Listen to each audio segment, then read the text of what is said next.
Welcome to యోగ సూత్ర.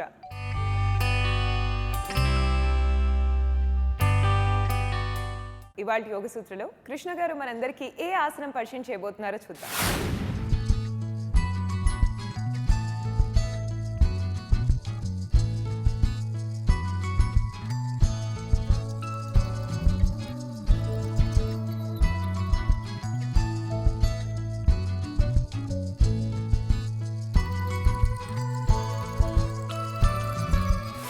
నమస్తే. ఈరోజు యోగా సూత్రాలో చేసే ఆసనం పేరు లలాటపు కపోతాసనము. ఈ యొక్క ఆసనం మనము ఇంతకుముందు చేశాము. అయితే ఈరోజు మనము ఈ లలాటపు కపోతాసనాన్ని థెరపీగా వాడుతున్నాము. అలానే ఇక్కడ మనము సపోర్ట్ ఇవ్వడానికి బ్లాక్స్ని వాడుతున్నాము. ఇక్కడ మనము ఒక బెడ్షీట్ని, బోల్స్ని కూడా వాడుకోవచ్చు. అయితే ఈరోజు మనము బ్లాక్ సహాయంతో ఈ యొక్క ఆసనాన్ని చేయబోతున్నాము. ముందుగా కపోతాసనానికి కావలసిన ఆసనాలను మనం చేసిన తర్వాత ఈ ఆసనంలో వెళ్తే మంచిది. అంటే వార్మప్ చేయాలి. వార్మప్ చేయడానికి మళ్ళీ మనము బద్ధకోణాసనంలో వెళ్దాము. బద్ధకోణాసనము చాలా సేఫ్ ఆసనము. ఈ యొక్క ఆసనము ప్రతి ఒక్కరూ చేయవచ్చు. అయితే సివియర్గా బ్యాక్ పెయిన్ ఉన్నవాళ్ళు, స్లిప్ డిస్క్ ప్రాబ్లం ఉన్నవాళ్ళు తప్ప ఈ యొక్క ఆసనము అందరూ చేస్తే వాళ్ళకు చాలా మంచిది. ముఖ్యంగా నడుములు, తొడ కండరాలపై తీవ్రంగా ప్రభావం పడేలాగా, ఫ్లెక్సిబిలిటీని తెచ్చేలాగా ఈ యొక్క ఆసనము మనపై చాలా ప్రభావం చూపిస్తుంది. ఈ విధంగా మనము తొడలని పైకి కిందికి ప్రతిరోజు చేయాలి.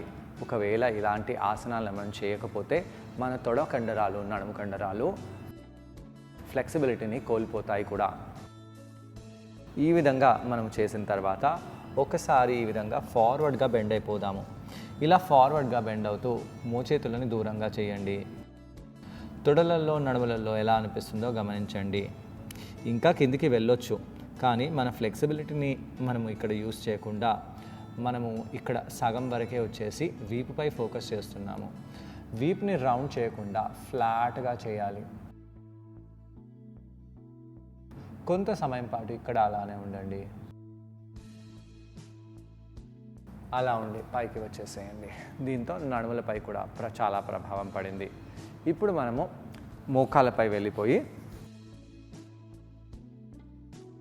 ఒకసారి మార్జరీ ఆసనం చేద్దాము. మార్జరీ ఆసనంలో వీపులో ఉండే అన్ని కండరాలపై ప్రభావం చూపించేలాగా బ్యాక్ని ఆర్చ్ చేస్తూ వీపుని రౌండ్ చేస్తూ ఉండాలి.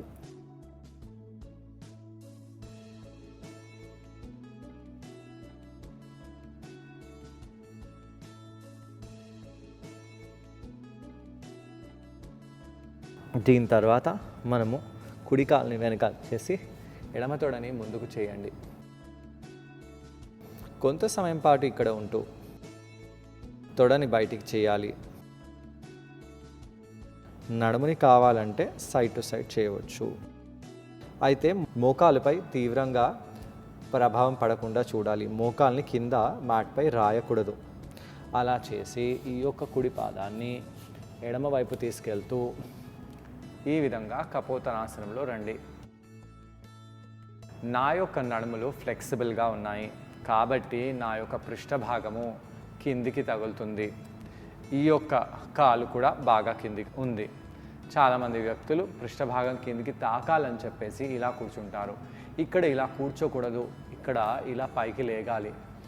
ఇలా లేసినప్పుడే ఈ యొక్క పృష్ఠభాగం కొంచెం పైకి లేసి ఉన్నట్టు అయితే అప్పుడే మన తొడ నడుముపై బాగా ప్రభావం పడుతుంది. శ్వాస తీసుకుంటూ శ్వాసను వదిలేస్తూ ఇక్కడ ఉండండి.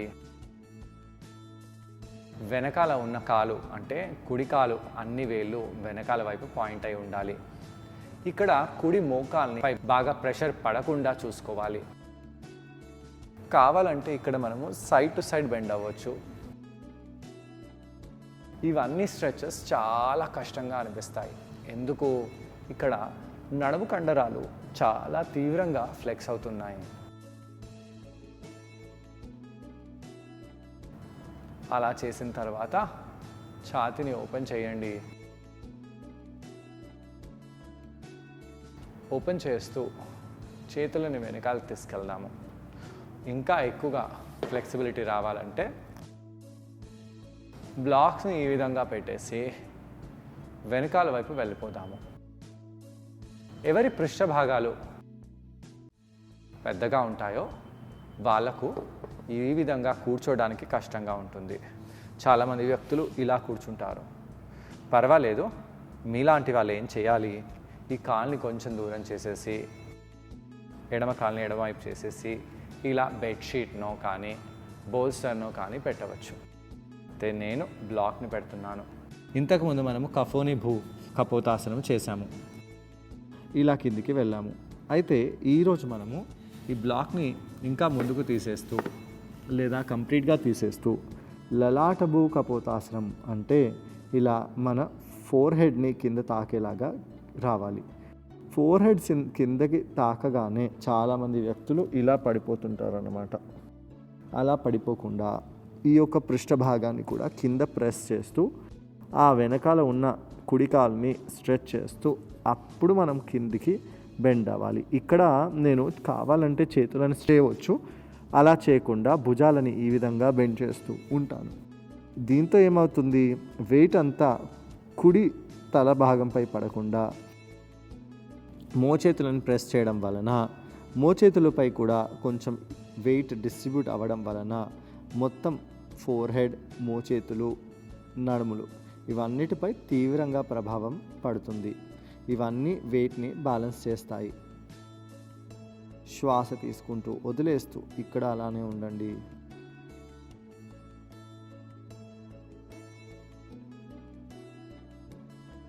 ఇదే ఈరోజు మనము చేయాల్సిన ఆసనము. మీ యొక్క నడుములు ఫ్లెక్సిబిలిటీగా ఉన్నట్టయితే నెమ్మదిగా ఈ యొక్క బ్లాక్ని తీసేయండి. కానీ ఈ పృష్ఠభాగాన్ని వెనకాల వైపు కిందికి చెయ్యాలి. ఇలా పెట్టకూడదు, వెనకాల వైపు చేస్తూ ఉండాలి. ఒకవేళ అలా కాకపోతే ఇలా బ్లాక్ని పెట్టేసి వెయిట్ని ఈ యొక్క ఎడమ పృష్ఠ భాగంపై పడేలాగా చూడండి. ఈ యొక్క ప్రాంతంలో చాలా తీవ్రంగా స్ట్రెచ్ వచ్చేస్తుంది. ఈ యొక్క నడుము జాయింట్లో కూడా తీవ్రంగా ప్రభావం మనకు పడుతుంది. కొంత సమయం పాటు ఇక్కడ అలానే ఉండి నెమ్మదిగా ఈ యొక్క పృష్ఠ భాగాన్ని కిందకి పెట్టేసి పైకి వచ్చేయండి. ఈ యొక్క కుడి కాల్ని ముందుకు తెచ్చేయాలి. కుడి కాల్ని ముందుకు తెచ్చి ఈ విధంగా కౌంటర్ ఆసనం చేద్దాము. దాని తర్వాత ఫార్వర్డ్గా బెండ్ అవ్వాలి. మీరు వీప్ని స్ట్రైట్గా పెడుతూ ఫార్వర్డ్గా బెండ్ అవ్వండి. ఎంత మీరు మీ వీపుని నిటారుగా పెడుతూ ఈ ఆసనం చేస్తారో అంత మంచిది. అయితే కంప్లీట్గా ఫార్వర్డ్గా బెండ్ అవ్వకుండా పాదాన్ని ఇలా పట్టుకుంటూ ఛాతిని పైకి లేపుతూ మోచేతులను ఇలా బెండ్ చేద్దాము. బెండ్ అవ్వండి, బెండ్ అవ్వండి, బెండ్ అవ్వడానికి ప్రయత్నించాలి. అలా చేసి పైకి వచ్చేయండి. మీ ఫ్లెక్సిబిలిటీ మిమ్మల్ని కిందికి తీసుకెళ్తే కూడా కిందికి వెళ్ళకుండా కేవలం ఈ హైట్లోనే మీరు ఇక్కడ ఉండండి. దాని తర్వాత మనము రెండో వైపు ఇదే ఆసనాన్ని చేయబోతున్నాము. మోకాళ్ళపై వచ్చేసి కుడి పాదాన్ని ఇలా కుడివైపు పెట్టేసి ఎడమ కాలుని ఎడమ వైపు తీసుకెళ్ళాలి. కొంత సమయం వరకు తొడని బయటికి చేస్తూ పృష్ఠభాగాన్ని కిందికి చేసి ఇలానే ఉండండి.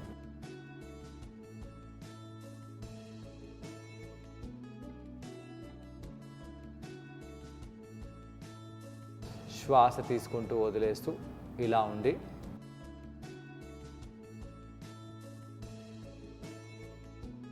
దాని తర్వాత ఈ కుడి పాదాన్ని ఎడమవైపు చేస్తూ ఎడమ మోకాల్ని కింద పెట్టేయండి. చూడండి, నేను ఈ కుడి మోకాల్ని కుడివైపే పెట్టాను. పాదాన్ని నడుమ వైపు ఇలా చాపి పెట్టాలి. అయితే ఇప్పుడు నేను ఎలా కూర్చుంటున్నాను, నా కుడి పృష్ఠ భాగంపై కూర్చుంటున్నాను. అలా కూర్చోకుండా ఇలా రెండు పృష్ఠ భాగాలపై వచ్చేసి దాని తర్వాత డైరెక్ట్గా మనము లలాటంపై వెళ్ళిపోదాము.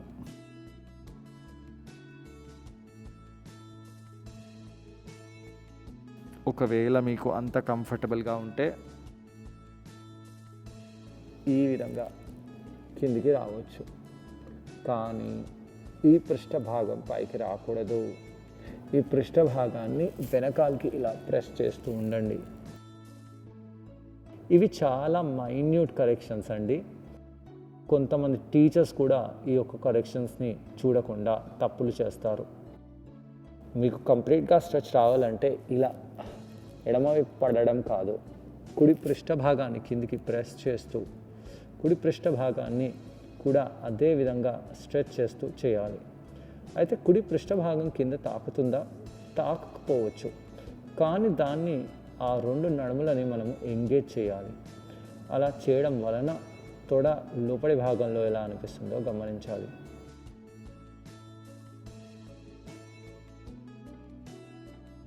అలా చేసి నెమ్మదిగా పైకి వచ్చేసి కౌంటర్ ఆసనాన్ని చేద్దాము.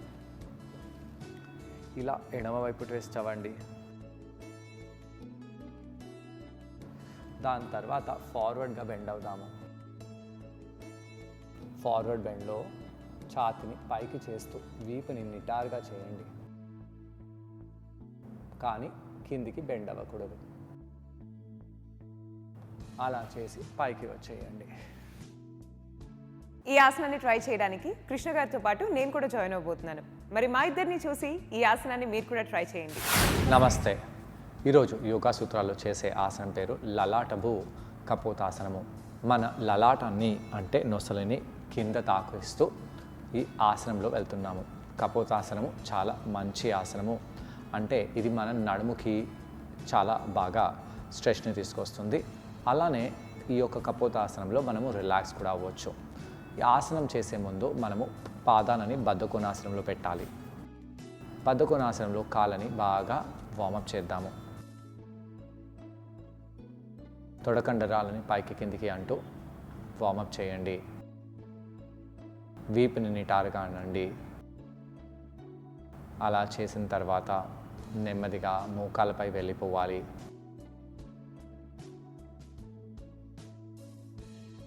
ఇక్కడ వీపుని బాగా ఆర్చ్ చేసి రౌండ్ చేద్దాము.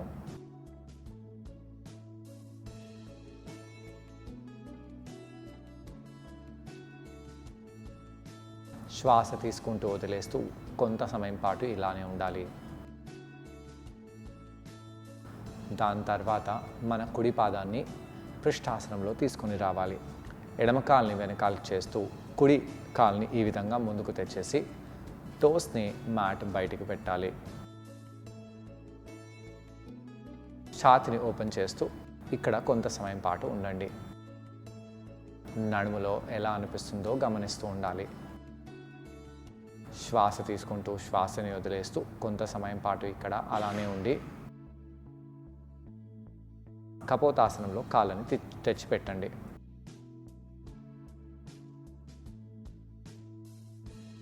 ఇప్పుడు కపోతాసనంలో అలానే కూర్చుందాము. ఇక్కడ ఆ కాలుని వెనకాలకు చేసి కావాలంటే 2 బ్లాక్స్ని తీసుకోండి. ఛాతిని బాగా ఎక్స్పాండ్ చేయాలి. ఇక్కడ ఆ కుడి పృష్ఠ భాగాన్ని కింద తాకకుండా పైకి చేస్తూ ఆసనాన్ని చేయండి. ఛాతిని ఎక్స్పాండ్ చేయండి.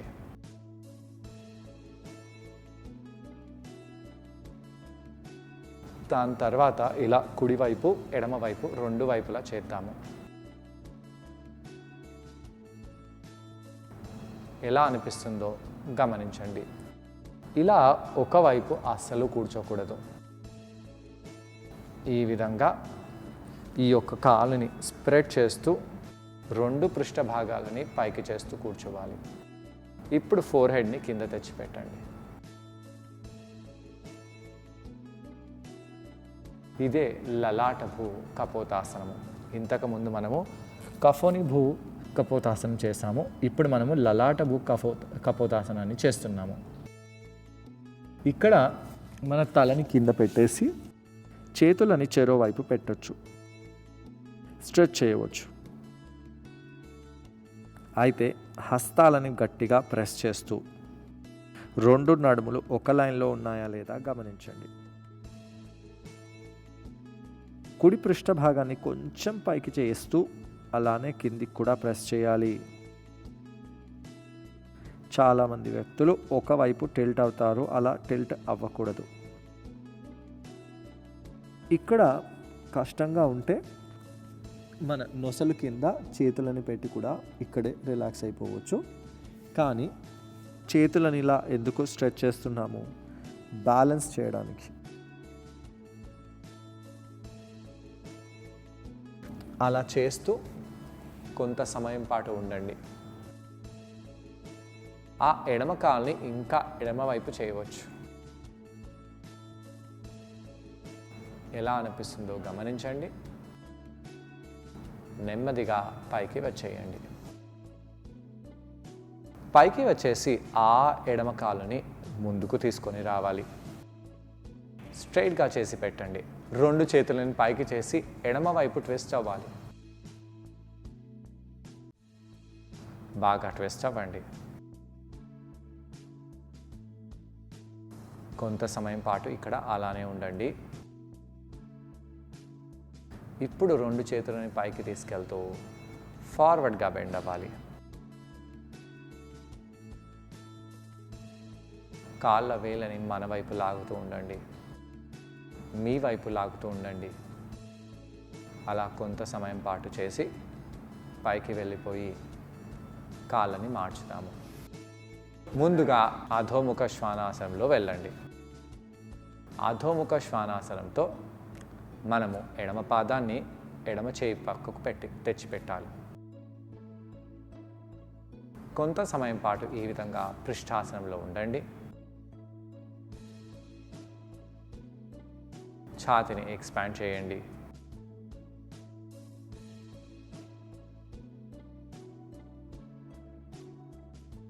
దాని తర్వాత ఈ యొక్క ఎడమ పాదాన్ని కపోతాసనంలో తీసుకెళ్ళాలి. కపోతాసనంలో తీసుకెళ్ళి ఆ కుడి పాదాన్ని కుడివైపు తెచ్చిపెట్టండి. శ్వాస తీసుకుంటూ వదిలేస్తూ ఇక్కడ అలానే ఉండాలి. బ్లాక్స్ని ఉపయోగించి బాగా స్ట్రెచ్ చేయండి. కొంతమందికి ఇలా ఎడమ పృష్ఠభాగం కింద తాకుతుంది. అయితే తాకిన 2 నడుములలో స్ట్రెచ్ సమానంగా పడుతుందా లేదా గమనించాలి. అలా చేసి ఛాతీని ఎక్స్పాండ్ చేయండి, ఇంకా చేయండి. ఇప్పుడు కిందికి వెళ్ళండి. అలా వెళ్తూ చేతులని ఎక్స్పాండ్ చేయండి. వెయిట్ 2 పృష్ఠభాగాలలో కరెక్ట్గా డిస్ట్రిబ్యూట్ అయిందా లేదా చూస్తూ ఉండాలి. కళ్ళని మూసివేసి కొంత సమయం పాటు అక్కడే ఉండాలి. దాని తర్వాత నెమ్మదిగా పైకి వచ్చేయండి. చూసారు కదండి, ఈ ఆసనం పేరు లలాట భూ కపోతాసనం. ఈ ఆసనాన్ని మనం బ్లాక్ సహాయంతో చేసాం. ఈ ఆసనం చేయడం వలన నడుం కండరాలకు చాలా మంచిది. నడుం కండరాలపై మంచి ప్రభావం పడుతుంది. నడుం భాగం బాగా ఫ్లెక్సిబుల్గా తయారవుతుంది. అలాగే కాళ్ళ కండరాలకు, తొడ కండరాలకు, పృష్ఠ భాగంలో ఉన్న కండరాలకు బాగా బెనిఫిషియల్గా ఉంటుంది. ఆయా కండరాలు బాగా బలంగా దృఢంగా తయారవుతాయి. వీటన్నిటితో పాటు నడుం భాగంలో రక్త ప్రసరణ బాగా ఇంప్రూవ్ అవుతుంది. అలాగే మనలో స్ట్రెస్ అంతా కూడా రిలీవ్ అయిపోతుంది. తద్వారా మనకు మంచి రిలాక్సేషన్ లభిస్తుంది. వెనకాల ఉన్న ఆ కాలుని, కుడి కాలుని ముందుకి సూటిగా తెచ్చిపెట్టండి. ఈ యొక్క కాలుని వెనకాల నుంచి ముందుగా తీసుకొని రావడం కూడా మన సైడ్ పృష్ఠభాగాలపై బాగా పనిచేస్తుంది. 2 చేతులని పైకి చేసి ముందుగా మనము కుడివైపు ట్విస్ట్ అవుతాము. కళ్ళని మూసివేసి ట్విస్ట్ అవ్వండి. పొట్ట కండరాలని బిగిస్తూ బాగా ట్విస్ట్ అవ్వాలి. ఇలా చేసిన తర్వాత నెమ్మదిగా 2 చేతులను పైకి చేయండి. ఫార్వర్డ్గా బెండ్ అవ్వండి. తలని బాగా ముందుకు తీసుకొస్తూ ఉండాలి. అయితే ఫార్వర్డ్ బెండ్లో ఈరోజు మనము ఇంత కిందికి వెళ్ళకుండా తలని పైకి చేద్దాము. నడుముని ఇలా ముందుకు తీసుకొని రావాలి. ఈ విధంగా ఫార్వర్డ్గా ఎక్స్టెండ్ అవ్వండి. స్పైన్లో ఎలా అనిపిస్తుందో గమనించండి. దాని తర్వాత రిలాక్స్ అవ్వాలి. ఇలా కౌంటర్ చేయడం వలన నడుం భాగంలో ఉన్న కండరాలు, కాళ్ళ కండరాలు, పృష్ఠ భాగంలో ఉన్న కండరాలు బాగా రిలాక్స్ అయిపోతాయి. మరి ఇవాళ యోగ సూత్రలో కృష్ణ గారిని మనం అడగబోయే ప్రశ్న ఏంటంటే, ఈ ఆసనం చేసేటప్పుడు మన మంత్రం ఎటువంటి జాగ్రత్తలు పాటించాలి? ఈ ప్రశ్నకు సమాధానం కృష్ణ గారిని అడిగి తెలుసుకుందాం. ఈ ఆసనం చేసేటప్పుడు ఎలాంటి జాగ్రత్తలు తీసుకోవాలి? నడుములు మోకాళ్ళల్లో నొప్పులు ఉన్నవాళ్ళు ఈ ఆసనము జాగ్రత్తగా చేయాలి. మోకాళ్ళల్లో నొప్పులు ఉన్నవాళ్ళు అవాయిడ్ చేస్తే కూడా మంచిది. అయితే ఈ ఆసనం మీ మోకాలుపై ఎక్కడ ప్రెషర్ పెట్టడం లేదు. మోకాల్ని ఆ విధంగా ఫోల్డ్ చేయడం వలన మీకు ఏదైనా పెయిన్ అనిపించవచ్చు. ఇక్కడ ఒకవైపు పడకూడదు. అది చాలా ముఖ్యమైన విషయం. ఒక్క సైడ్ పై మనం పడిపోయినా, పృష్ఠ భాగాన్ని కిందికి పెట్టేసినా, చాలా పైకి చేసినా మంచిది కాదు. రెండు నడుములు ఒకటే హైట్లో ఉండేలాగా చూస్తూ మనం ఈ ఆసనం చేసినట్టు అయితే చాలా మంచిది. సో చూసారు కదండి ఇవాళ ఎపిసోడ్లో లలాట భూ కపోతాసనం. మరి ఈ ఆసనాన్ని మీరందరూ తప్పకుండా ట్రై చేసి దీనివల్ల వచ్చే లాభాలను మీరు కూడా పొందండి. తిరిగి రేపటి ఎపిసోడ్లో మరో ఆసనంతో ఇంకొన్ని బెనిఫిట్స్తో మనం మళ్ళీ కలుసుకుందాం. అంతవరకు stay fit and be healthy. Bye.